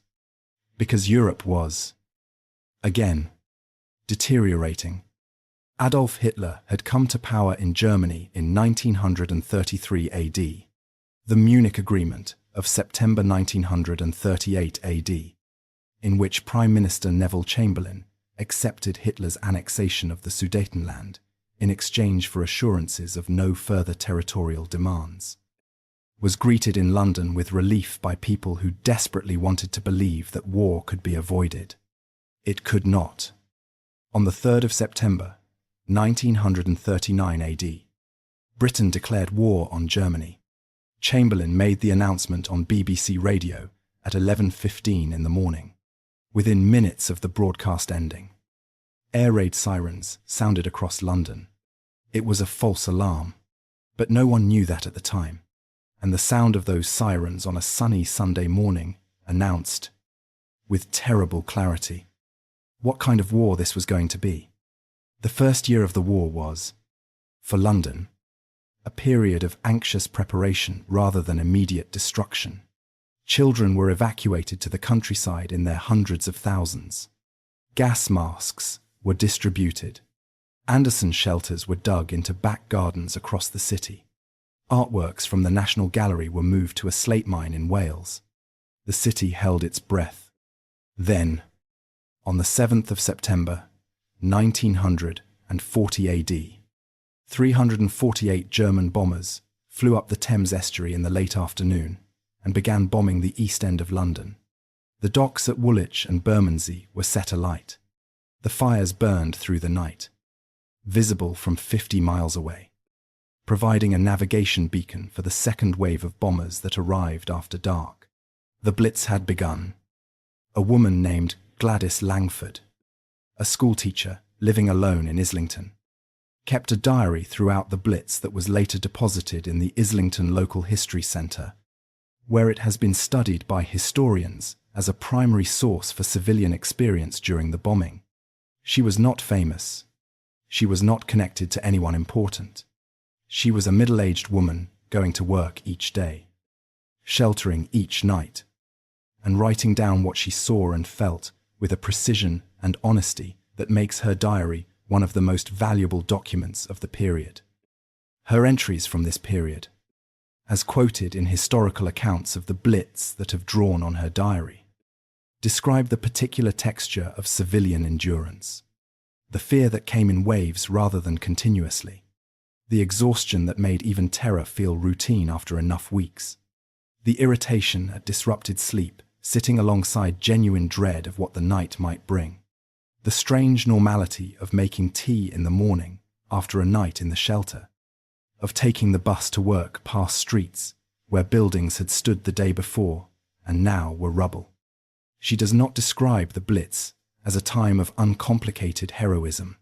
She describes it as a time when ordinary people did what they had to do because the alternative was not doing it. And that was worse. For the opening months of the campaign, London was bombed on all but a handful of nights. Then the raids continued, with occasional gaps, until May of 1941 AD. The Luftwaffe targeted the docks and industrial areas of the East End most heavily. But bombs fell across the entire city. Buckingham Palace was hit 9 times during the course of the war. The House of Commons chamber was destroyed in May 1941 AD. Approximately 30,000 Londoners were killed during the Blitz. Over 1 million homes were damaged or destroyed. Where did people shelter? Some used the underground stations. descending each evening with blankets and food, sleeping on the platforms while the bombs fell above. The government had initially resisted the use of the underground as shelters, worried about the effects on public morale. But ordinary Londoners simply bought platform tickets and refused to leave. And the government, faced with what people were actually doing, eventually organized the shelters properly. It was, in miniature, a characteristic London negotiation. The authorities had a plan. The people ignored it. The authorities adapted. The mythology that grew up around the Blitz, the idea of a cheerful, unified population collectively enduring the bombing with characteristic British understatement, was not entirely false, but it was simplified. There was genuine courage and genuine community solidarity. There was also looting of bombed properties. There was panic. There were people, particularly in the East End, who felt with some justification that the government was better at protecting wealthy neighbourhoods than poor ones. What sustained London through the Blitz was a combination of things. Churchill's speeches, which found words for the emotional reality of the situation with a precision that made them immediately memorable. The genuine camaraderie of shared danger. The work of the civil defence organisations, the air raid wardens, the fire brigades, the rescue workers who dug people out of collapsed buildings with their bare hands, and the simple human resilience that consists, in the end, of getting up the next morning and carrying on. One image above all others became the symbol of London's endurance. A photograph taken during the night raid of the 29th of December, 1940 AD, showing the dome of St. Paul's Cathedral rising through billowing smoke, surrounded by the fires of burning buildings, but itself intact. It was published the following morning and became almost instantly one of the defining images of the entire war. Wren's Dome, which had dominated the London skyline for 230 years, had survived, and for a city that had learned over 2,000 years to find meaning in survival. That image said something that no official communique could have said as well. Germany's invasion of the Soviet Union in June 1941 AD drew the Luftwaffe eastward, and the intensive bombing of London gradually diminished. By the time the raids finally ended, approximately 1 million buildings in London had been damaged or destroyed. The Labour government, elected in a landslide in July 1945 AD, represented a determination that the world after the war should be different from the world before it. The National Health Service, established in 1948 AD, was the most visible expression of that determination, creating, for the first time, a comprehensive system of free healthcare available to every citizen, regardless of their ability to pay. It was, in a very real sense, the thing that the people who had survived the Blitz had voted for. They had given everything. They expected something in return. The empire that had made London the centre of the world was dismantling itself with a speed that would have seemed incredible to the Victorian imperialists who had built it. India gained independence in 1947 AD. The process accelerated through the 1950s as colony after colony became an independent nation. And as the empire contracted, London's population was beginning a transformation that would prove more lasting than any political change. On the 22nd of June, 1948 AD, a ship called the Empire Windrush docked at Tilbury, carrying just under 500 passengers from Jamaica and other Caribbean islands who had come to Britain in response to advertisements for workers needed to staff the National Health Service, London Transport, and other public services desperately short of labour. Among them was a 24-year-old man named Sam King, who had served in the Royal Air Force during the war and who stepped off the ship at Tilbury as a British subject, with every legal right to live and work in the country whose uniform he had worn. He settled in Brixton. He worked. He raised a family. He became Eventually, the mayor of the London borough of Southwark. His story, from the deck of the Windrush to the mayoralty of a London borough, took decades and required a persistence and resilience that the welcome he received on arrival did not justify. Because the welcome was not always warm. The racial tensions that the new arrivals encountered were real and sometimes violent. The Notting Hill riots of 1958 AD, in which white mobs attacked the homes of West Indian residents over several days in late August and early September, were a reminder that the transformation of London's population was not peaceful or frictionless, and that the rights that Sam King and others like him held on paper were not always honoured in practice. In December of 1952 AD, an atmospheric condition produced by cold, still air, and the coal smoke from millions of domestic fires created a fog over London of extraordinary density and toxicity. The Great Smog reduced visibility in some areas to near zero. Public transport ground to a halt. Theatres closed because audiences could not see the stage. The death toll, initially estimated at around 4,000, was revised substantially upward by subsequent research. Modern estimates suggest the Great Smog may have killed as many as 12,000 people in London in the weeks following the event, with disproportionate effects on the very young, the elderly, and those with pre-existing respiratory conditions. The Clean Air Act of 1956 AD that followed restricted the burning of coal in urban areas, and its effects on London's air quality over the following decades were significant and measurable. By 1960 AD, London was a city in the middle of a transformation whose full dimensions were not yet visible. The empire was gone. The economy was struggling. The built environment still bore the scars of the Blitz in the form of bomb sites scattered across the city like gaps in a set of teeth. The population was more diverse than it had ever been. And somewhere in the city, in the music clubs of Soho and the art schools of the inner suburbs, something new was forming. Something that would, within a few years, make London the centre of the world's attention in a way that had nothing to do with empire or finance or military power.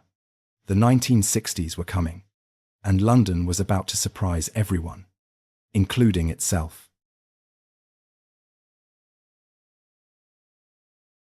Chapter 10. Swinging London to Financial Capital, 1960 AD to 2000 AD. London, in 1960 AD, was a city still carrying the weight of everything the previous 2 decades had thrown at it. Bomb sites still punctuated the inner city. Rationing had only ended 7 years earlier. The National Health Service was barely a decade old. The empire was gone, and the question of what London was supposed to be next had no obvious answer. What happened over the following decade was not planned. It was not organized. It emerged, the way the best things in London's history always have, from the collision of individual energy and particular circumstance. In 1964 AD, a young woman named Barbara Hulanicki opened a small fashion boutique called Bieber in a former chemist's shop in Kensington. She had almost no money for renovation and very little for stock. She was selling clothes that were deliberately different from the conservative fashions that had defined British style for decades. Short, colourful, designed for young women with money of their own, which was itself a relatively new social reality in a country that had only recently begun to experience genuine post-war prosperity for working-class families. Within weeks, she had a waiting list. Within a year, she had moved to larger premises. Within 3 years, Bieber was one of the most famous shops in the world, attracting visitors from every country, becoming a destination in itself. Time magazine put London on its cover in 1965 AD and called it the most exciting city in the world. Swinging London. The phrase entered the language and stuck. What had actually happened? And why London? Why then? A generation of young people, many of them from working-class backgrounds and educated in the art schools and technical colleges that post-war Britain had expanded with government funding, were producing work that was genuinely new. In music, in photography, in fashion, in film. They were doing it in London because London was where the record labels were, where the photographers were, where the clubs and venues that would pay them to perform existed. The city was the infrastructure of their ambition. The Beatles, from Liverpool but making London their base, released their first album in 1963 AD, and within 2 years were the most famous musicians on the planet. The Rolling Stones, who were Londoners, followed a path simultaneously parallel and different, darker and more explicitly rooted in American blues. The Who, the Kinks, the Small Faces, these were London bands, products of specific London neighbourhoods. Shepherd's Bush and Muswell Hill and Stepney, and their music carried the texture of those neighbourhoods in ways that their international audiences could not entirely identify but somehow felt. The energy was real, but it was also selective, and the selectivity matters.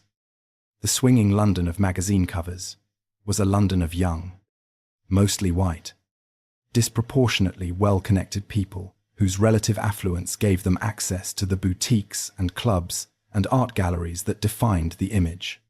The London of the same period that did not appear in Time magazine was the London of Brixton and Notting Hill, where West Indian families were living in overcrowded housing and facing discrimination in employment and from the police. It was the London of the East End, where the traditional industries that had employed working-class communities for generations were beginning to decline. It was the London of the tower blocks, the massive public housing projects going up across the inner city, replacing bombed and slum-cleared Victorian streets with a form of housing that seemed to the planners and architects who designed it like the rational solution to a genuine problem.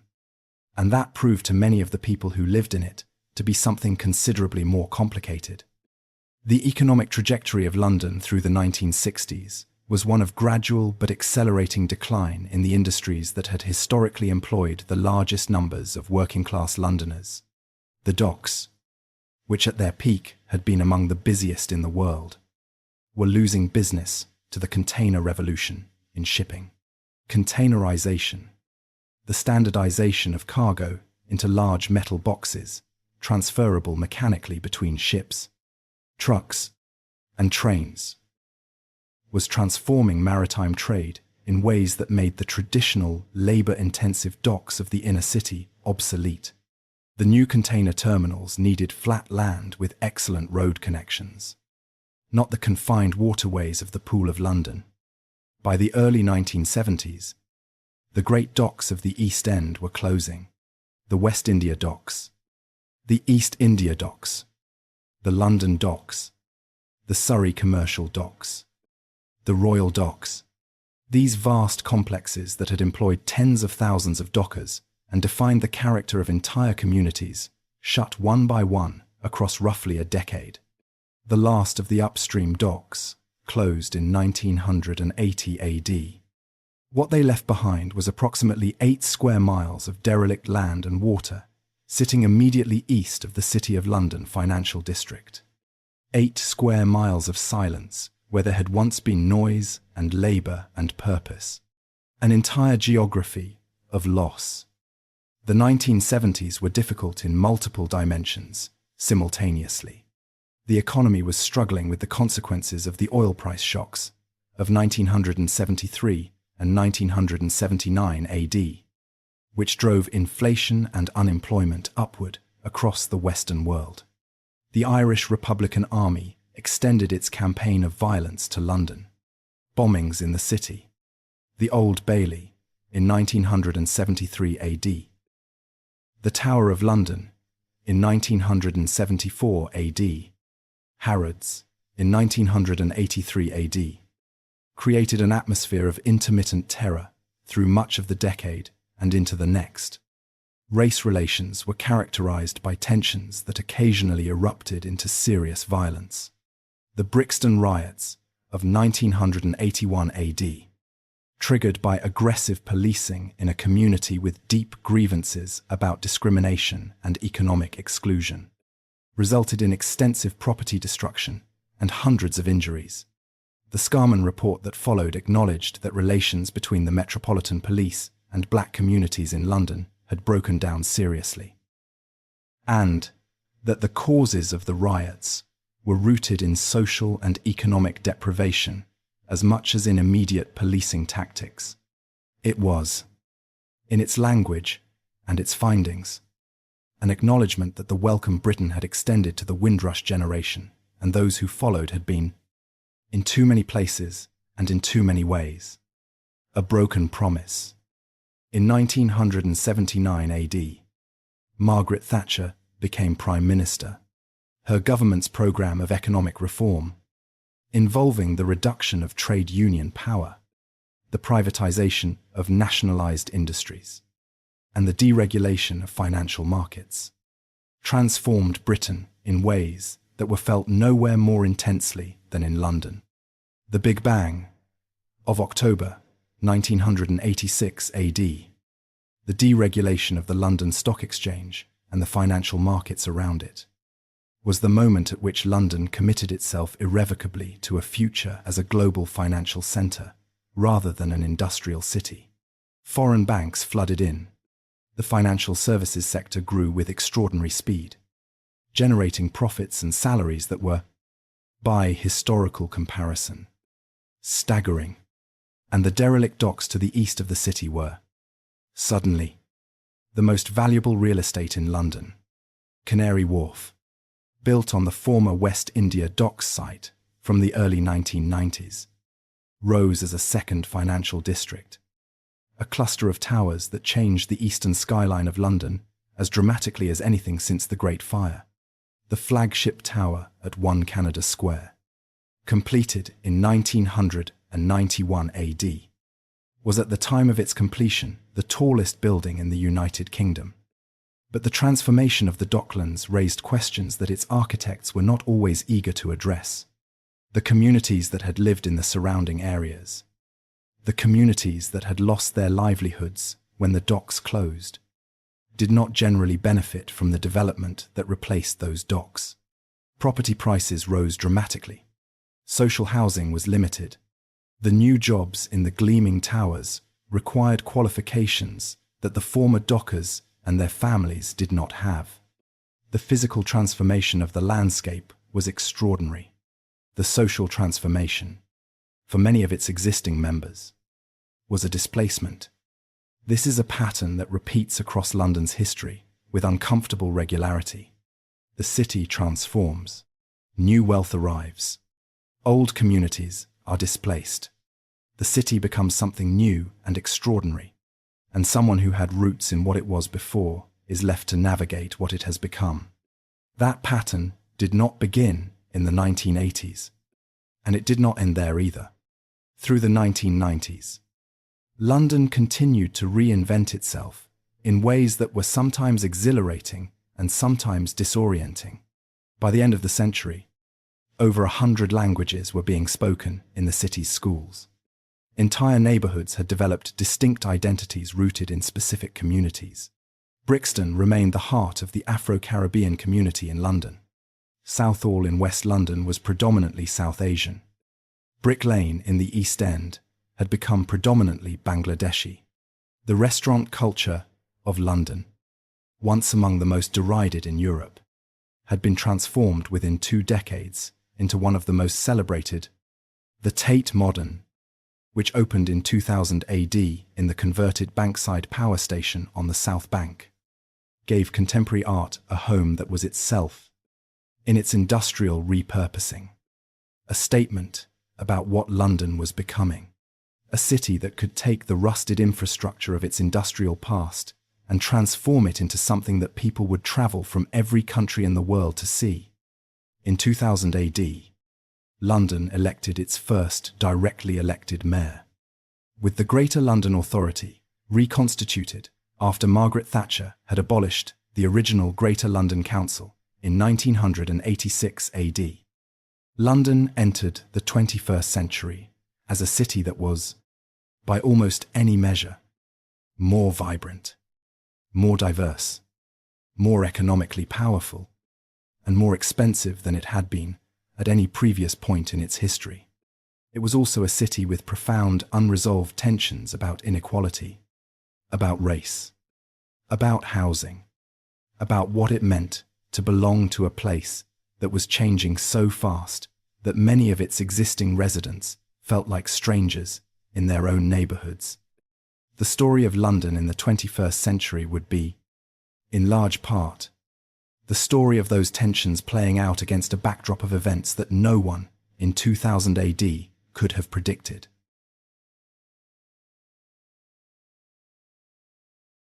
Chapter 11. Modern London. Diversity, crisis, and what comes next. 2000 AD to 2026 AD.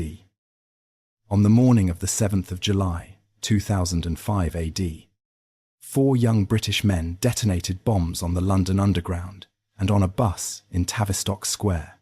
52 people died. Over 700 were injured. The bombings came the day after London had been announced as the host city for the 2012 Olympic Games. The contrast between the celebration of the 6th of July and the horror of the 7th was as brutal as anything the city had experienced since the Blitz. The official list of victims published by the Metropolitan Police in the aftermath of the attacks showed people from 18 different countries, with ages ranging from 20 to 47. They included a young woman of Ghanaian heritage who had grown up in London, an Afghan-born man who had come to the city as a refugee and made it his home, an Israeli woman visiting the city, a New Zealander, a man born in Mauritania who had built a life in London over many years. They were, in short, a cross-section of what London had actually become by 2005, a city so diverse that a bomb planted without regard for the identities of its victims would inevitably kill people from across the world. People of every faith, including the faith that the perpetrators claimed to be acting in the name of. That fact, the extraordinary diversity of the victims, alongside the British origins of the perpetrators, captured something important about London in the 21st century that no simple narrative could contain. London was simultaneously a place where people from every country in the world had built lives and made homes, and a place where the failures of that project could produce catastrophic violence. London's response was watched around the world. The city absorbed the shock and continued functioning with a determination that appeared to outside observers almost implausibly calm. The following morning, the Underground reopened. People got on the trains. The 2012 Olympics transformed a significant area of East London in ways that would have seemed almost impossible to imagine a decade earlier. The Olympic Park was built on contaminated industrial land in Stratford, an area of chronic deprivation in the lower Layer Valley. The construction required the cleaning of heavily polluted soil, the rerouting of rivers and roads, and the building of entirely new infrastructure connections. The opening ceremony, directed by Danny Boyle, was a 90-minute argument about what Britain and London actually were, a celebration of the Industrial Revolution alongside the National Health Service, of Shakespeare alongside punk rock, of the Windrush generation alongside the suffragettes. It was watched by a global television audience estimated at nearly 1 billion people and was received, particularly in Britain, with a warmth that surprised many observers who had expected the usual national self-deprecation. The regeneration of East London that followed was real, though its benefits were distributed unevenly. Property values in the areas surrounding the Olympic Park rose sharply. New development followed the investment in infrastructure. The word gentrification, which had been part of the London vocabulary since the sociologist Ruth Glass coined it in 1964 AD, to describe the displacement of working-class communities by middle-class incomers, became one of the defining political terms of 21st century London. Gentrification was happening not just in East London, but across the inner city. Neighbourhoods that had been working class for generations, Brixton, Hackney, Peckham, Dalston, were attracting new residents with higher incomes, new businesses catering to their preferences, and rising property prices that made them progressively less affordable for their existing communities. The physical improvement of these areas was often visible and real. The social cost was also real, measured in the displacement of people who had lived in these communities for decades and who found themselves priced out of the places they called home. The housing crisis that had been building in London for decades reached, by the second decade of the 21st century, proportions that made it one of the defining political issues of the city. Private rents consumed proportions of income that left many households with inadequate funds for other basic necessities. The causes were multiple and interrelated. Decades of inadequate social housing construction, planning restrictions limiting new development in established neighbourhoods, the transformation of housing from a place to live into an investment asset, both domestic and international. The sheer scale of demand generated by a city that continued to attract people from across Britain and around the world. Then came the vote. On the 23rd of June, 2016 AD, the United Kingdom voted to leave the European Union. The result: 52% in favour of leaving to 48% remaining, masked a profound geographic and demographic divide. London voted to remain by approximately 60%. England outside London leaned leave overall. Scotland and Northern Ireland voted remain. The Brexit vote revealed, or perhaps crystallised, a tension that had been developing for decades between London and the rest of the country. London had become, in economic and cultural terms, a world city whose primary orientation was outward, toward global trade and global culture and global migration, rather than inward toward the national life of which it was nominally the capital. Many people in other parts of Britain experienced this orientation as indifference or contempt, a sense that London was prospering in ways that benefited London without benefiting them. The consequences of Brexit for London were complicated and are still unfolding.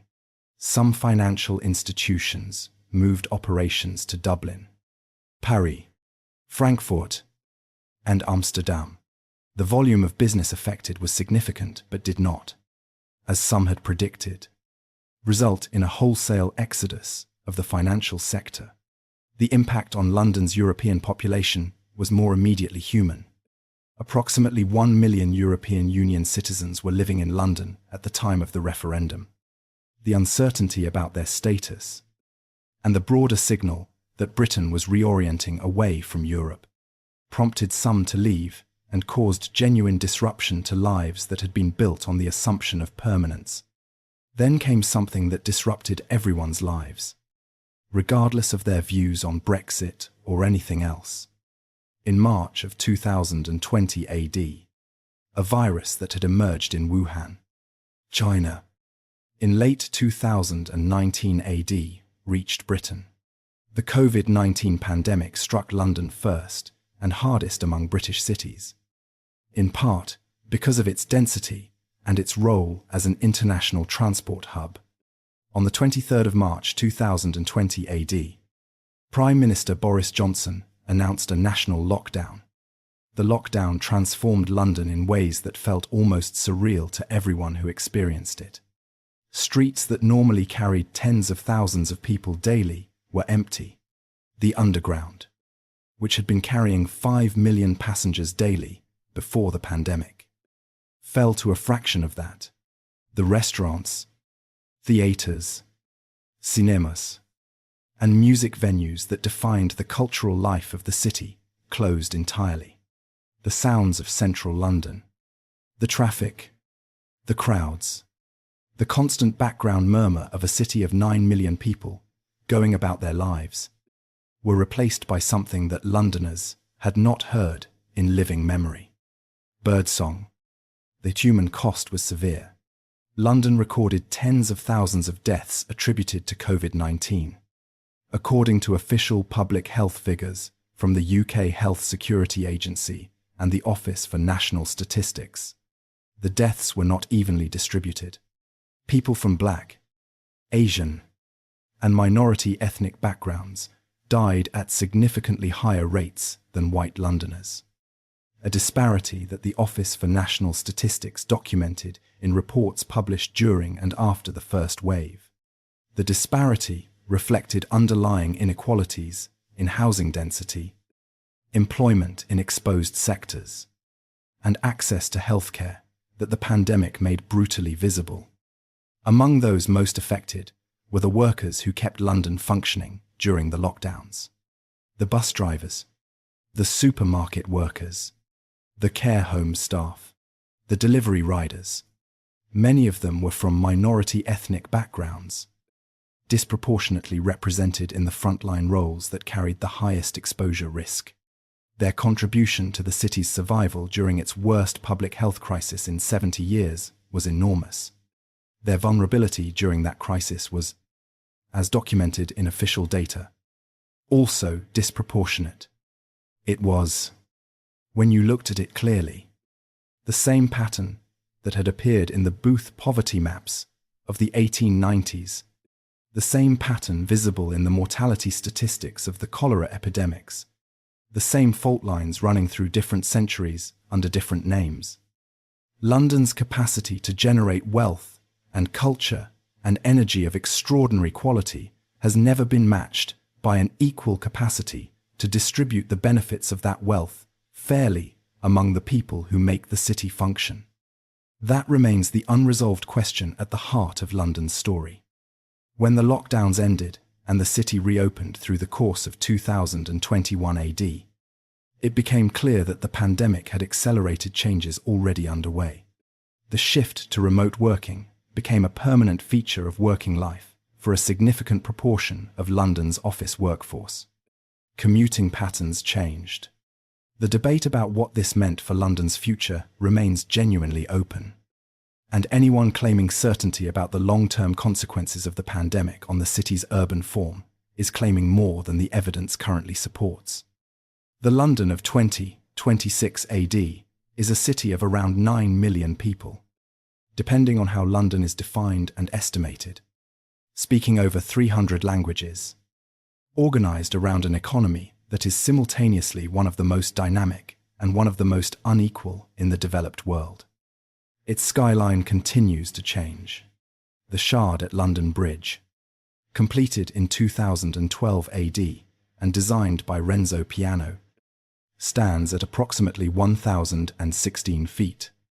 The tallest building in the United Kingdom, the Gherkin, the walkie-talkie, the cheese grater. The buildings of 21st century London have acquired nicknames that reflect the Londoner's traditional preference for irreverence over reverence when confronted with architectural ambition. The cultural life of the city remains extraordinary.